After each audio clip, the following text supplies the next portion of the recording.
And let me tell you, to the men out here listening, we talk about Bill. One of the worst mistakes Bill Cosby don't understand about survival. Bill Cosby is worth about like $400 million, maybe more. Something like that, yeah. I was taught a long time ago that when you're fighting a case against somebody trying to put you in prison, if you have $400 million, you spend $399 to beat your case. Because you can always get money. Yeah.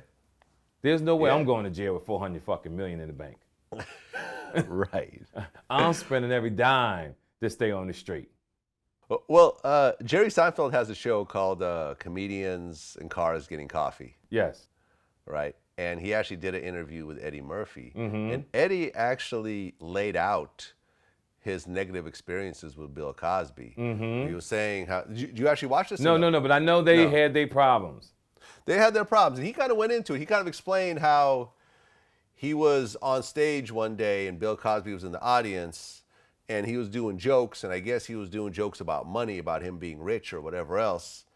And Bill pulled him aside after the show and was like, "You're not supposed to be making jokes about money. That's low grade, whatever. Right. Here, you need to come see me. I'm performing, next week. I'll show you how comedy is really done." Right. And you could tell Eddie was still kind of angry at this exchange. He was like, Yeah. he would always kind of look down on me and kind of speak down on me like that. And of course he made fun of it in a stand-up. But Right. you could tell he still feels a certain type of way. And I remember when I interviewed D.L. Hughley, he had a negative exchange with Bill on the air. I was doing Kiss FM here. Right after CNN, I was doing Kiss FM. I was doing the morning show. Bill Cosby had called in to promote a gig I think he was having in Connecticut or Pennsylvania. And I was like, Bill don't like me, and I don't particularly care for him. So I'm not gonna, I'll let you guys do the interview. It's for pre-tape. And so a girl named Jackie Reed and a cat named Steve Wilson, who were my co-hosts, started interviewing me, but he was such a dick. For 5 minutes he's been such a dick. I was like, "Mr. Cosby, what is it you like for us to know?" He said, "Who is this?" I said, "This is D.L. Hughley." D.L. Hughley, you say nigger, and I don't like your comedy. And he went in, and I was like, with all due respect, Mr. Cosby, I say nigger, but no co-ed has ever woke up drug with her drawers on backwards. Mm-hmm. Where Bill just had a problem with comedians who use the N-word. Yes. He had problem with, I remember I interviewed, was it Tamala Jones? Hold on. Yeah, I interviewed Tamala Jones, and she did the movie Booty Call, and she explained how Bill Cosby just totally trashed her and the rest of the cast, saying, "Oh, this is a disgusting movie. Black people aren't just body parts and so forth." Right. He thought that we focused on advertising sex, and he missed it. We were talking about safe sex, and it was during the movement of when our people our age were talking about sex. TLC had the condoms over the eye. Right. So it was like, you can't stop people from doing what they're going to do, but you can advise them on how to be careful while they're doing it. He didn't get it. What did he say exactly? He said this film was disgusting and that it showed that African-American young people only think about body parts and sex, is what he said. Those were his words. Those were his words. Really, really looked down on a lot of people. And at the end of the day, now he's in prison for drugging and raping women. Because that's what we call a hypocrite, correct? Yeah. See, if he wasn't a hypocrite, because here's the truth. Everything he said to Eddie Murphy was true. Everything he did say to D.L. Hughley was true because of the era he came from.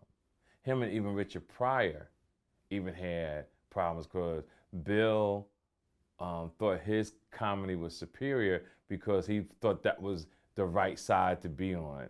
Not understanding that comedy, what makes comedy so great is that there's so many different comedians for everybody. You got a comedy for every lane of the mentality of people on this earth, from ratchet to sophisticated to highly educated and in between. And that's what makes everything so beautiful. If everybody wanted to be like Bill Cosby. You know what Bill Cosby say? Oh, everybody's trying to be like me. And that would be a problem. Did you know Bill Cosby at all? No, didn't know Bill. Didn't know Bill. No, I didn't know Bill.